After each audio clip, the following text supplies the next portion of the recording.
Bonjour. Donc je m'appelle Aurélien, je suis dev mobile et Scrum Master de l'équipe visualisation. Donc aujourd'hui on va parler de scripting. Donc pour commencer déjà, est-ce que on va commencer par on va déjà commencer par un petit questionnaire. Déjà, est-ce que ici il y a des gens qui ne savent pas du tout ce qu'est un script? Ok, il doit y en avoir qui ont honte. Donc on va commencer par une petite définition. Donc en gros un script c'est un petit programme qui va pouvoir exécuter des tâches simples. En général, c'est assez séquentiel. On peut y mettre des inputs et le but, c'est d'avoir une output. Voilà. En général, ça se fait sur terminal ou autre. Voilà. Donc maintenant que vous savez ce qu'est un script, qui en utilise au moins une fois par jour? Okay. Et qui en écrit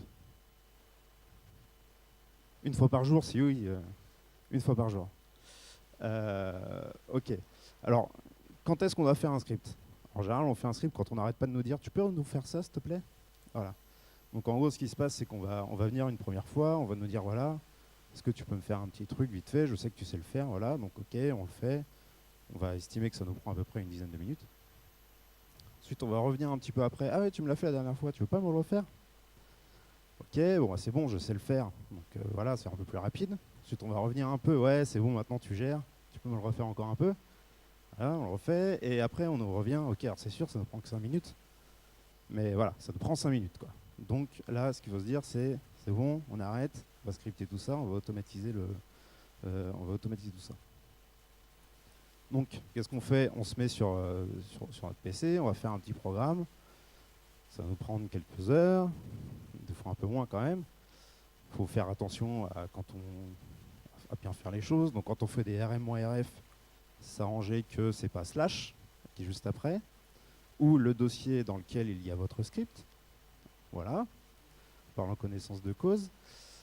Et donc après, vous l'avez fait, ça vous dure, voilà, vous le lancez à chaque fois que quelqu'un vient vous voir, vous lancez, ça dure une seconde. Le script, lui, il sait déjà tout ce qu'il faut faire, il n'a pas besoin de chercher, ah ouais, il faut que j'exécute tel truc, machin, il le fait. Et là, en gros, vous avez, et quand il vient vous voir, vous lui donnez le script, comme ça, il ne viendra plus vous voir après. De ça, en fait, il y a des cartes Xebia, je ne sais pas si vous connaissez un peu Xebia. Si vous avez fait au moins un salon informatique, vous êtes tombé sur Xebia. Ils ont des petites cartes. Alors je sais que Jimmy les a en physique, ou peut-être même d'autres. Hein. Mais pour le coup, si vous allez sur leur GitHub, en fait, ils vous fournissent en fait le code de leur site. Donc vous avez accès à toutes leurs cartes. Voilà, c'est vachement cool. Il y a plein d'autres conseils si vous avez le temps. Il y a plein de conseils très très utiles. Donc ils en ont un, ils ont un conseil, c'est en gros vous le faites 3 fois et vous automatisez. Donc globalement vous le faites la première fois. Ensuite, vous le faites la deuxième fois, vous commencez à lever les yeux. Troisième fois, vous êtes un peu énervé, donc vous le faites, ensuite vous scriptez. Voilà. Et puis, bon, pour le coup, le scripter, c'est génial parce que, en gros, vous allez donner le script à quelqu'un. La personne qui vient vous voir tout le temps, vous lui donnez le script. Et puis, comme ça, il arrête de vous embêter. S'il met tout le temps la même input, il aura tout le temps la même output. Et et vous ne serez pas le seul à avoir la connaissance de ce script. Enfin, de la façon de faire, en tout cas. Et surtout, le but, c'est faut le partager. Partagez votre script, vous le montrez aux autres. Donc déjà, comme ça vous fait vous êtes un peu challengé sur ce que vous avez fourni. Et surtout, les autres peuvent avoir d'autres idées pour améliorer votre script et le faire évoluer. Au niveau des langages, je les répartis en trois parties. La première, c'est les absolument non interopérables, donc Shell. Même si on peut exécuter des fichiers .sh sur Linux et Mac, c'est pas forcément les mêmes derrière. Par exemple, on s'est rendu compte avec SED, le SED il n'est pas le même sur Linux et Mac. Donc les résultats ne sont pas les mêmes. Puis après vous avez Windows, pour ceux qui font des scripts sur Windows. Sinon au milieu donc, vous avez donc Ruby, Python, Kotlin, Java, Node. Donc ça c'est en fonction du langage que vous préférez. Donc ceux-là ils sont interopérables entre les machines, il n'y a pas de problème. Par contre il y a un truc qui est un peu embêtant, c'est pour faire tourner Ruby, il faut installer Ruby. Pareil pour Python, Kotlin vous avez le fichier KTS, mais il vous faut Kotlin. Java pareil, puis Node, il faut installer Node et faire tourner Node. Voilà. Et donc vous avez le Go, qui là pour le coup est assez cool parce que vous faites votre script, ensuite vous le buildez pour toutes les plateformes. Donc ce qui fait que vous n'êtes pas obligé d'installer Go, vous prenez votre script, vous l'exécutez, ça fonctionne. Donc maintenant je vais vous montrer quelques exemples qu'on a au pôle mobile, qu'on utilise nous au pôle mobile. Le premier truc c'est avec Bornox, c'est arrivé il n'y a pas très longtemps. On nous a demandé donc de recompiler une 2.4, sauf que la 2.4 elle a 8-9 mois, donc ça a bien changé depuis. Et puis on nous a dit c'est pour un VIP, donc on s'est dit qu'on allait quand même la compiler. Donc en gros il a fallu retourner dans les archives de Bornox pour savoir comment on faisait pour la compiler à l'époque. Et donc on est tombé là-dessus.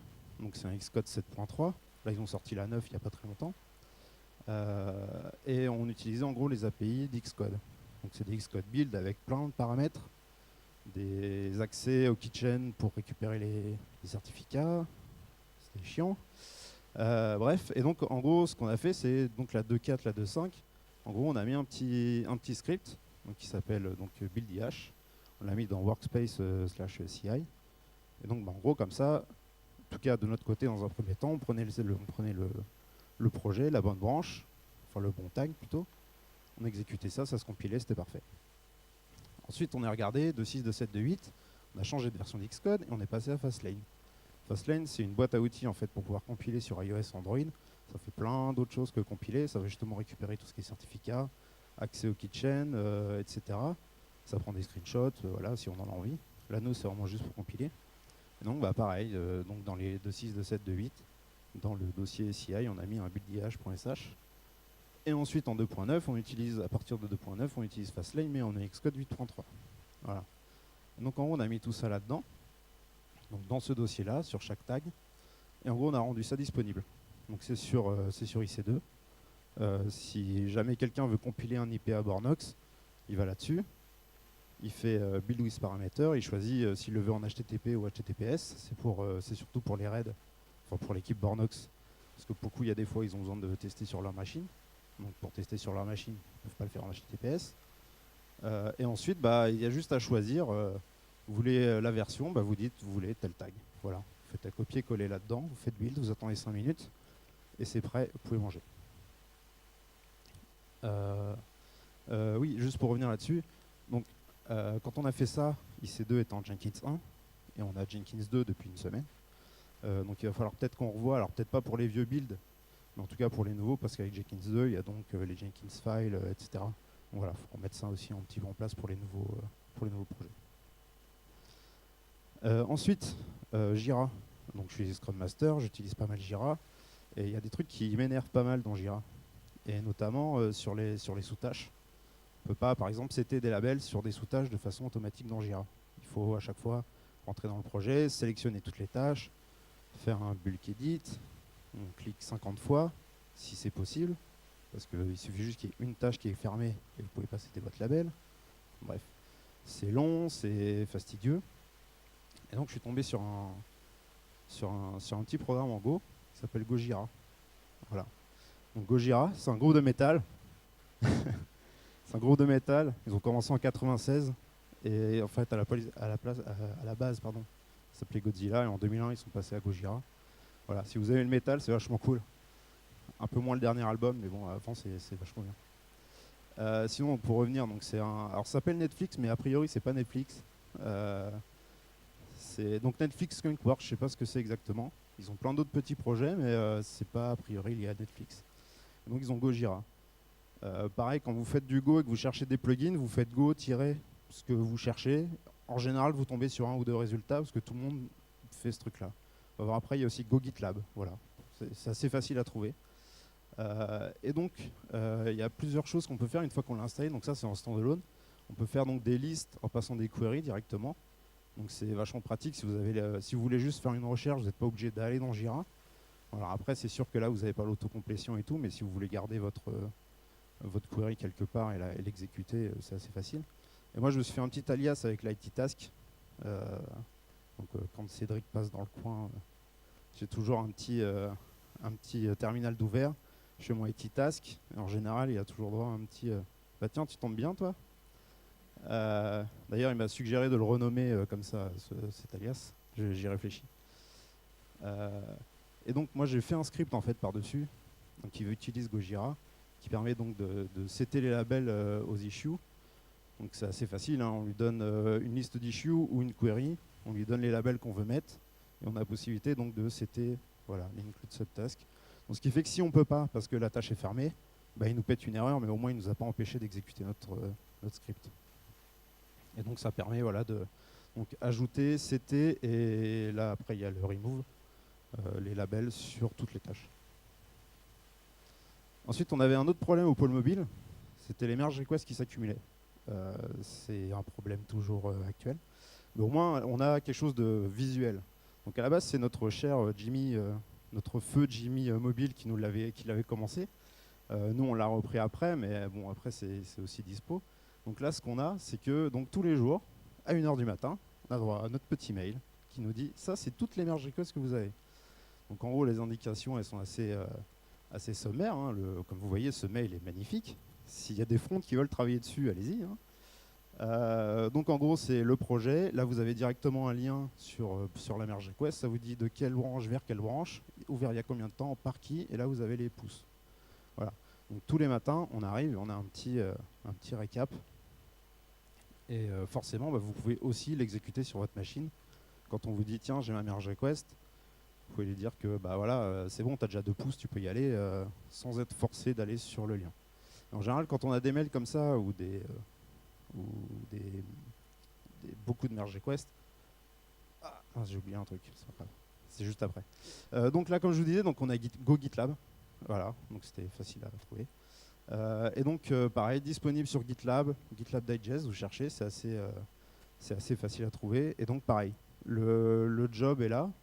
Donc vous allez là-dessus, c'est déjà compilé pour vos machines, j'espère. S'il y a d'autres machines qui ne sont pas prises en compte, n'hésitez pas à nous le dire. On modifie et on vous build quelque chose assez rapidement. Et voilà. Et donc la façon de l'utiliser, pareil, hein, c'est assez facile. Go GitLab Digest, il faut récupérer juste un token. Il faut récupérer un token sur GitLab. Ça ne vous prend pas très longtemps à faire. Vous dites le groupe que vous cherchez ou le projet, les deux. Si vous voulez envoyer un email, vous dites quel email. Et puis voilà. Ça ne prend absolument pas de temps à faire. Et donc voilà, ça c'est ce qu'on a en général le matin quand il y a beaucoup de merge requests. Donc là, on en a eu pas mal, je ne les ai pas tous mis, mais ces temps-ci, on en a beaucoup. Voilà. D'autres scripts. Donc il y a d'autres scripts qu'on utilise ici. Donc là, j'ai pris ceux des fronts parce que je sais que voilà, il y a donc que ce soit WeWebFont, URL Monitor, donc fait par un certain Monsieur Gotti. Et ça, c'est un script qui est en cours aussi pour utiliser Weblate. Donc en gros, pouvoir gérer tout ce qui est le flow, Jira, GitLab, plus envoi des trades sur Weblate. Et donc notre DevTools, donc ça c'est côté mobile, c'est ce qui nous permet de pouvoir par exemple pousser nos libs Gradle directement sur le Nexus ou pousser nos libs, nos pods sur CocoaPod. Voilà, bon, ça c'est du iOS, mais bon, si ça vous intéresse, vous pouvez toujours aller voir. Et là j'ai mis aussi, ça c'est libre d'accès, toutes mes commandes qui sont faites avec Gojira, dont le projet, enfin dont le petit script que j'ai montré tout à l'heure. Voilà. Merci beaucoup. Est-ce que vous avez des questions ?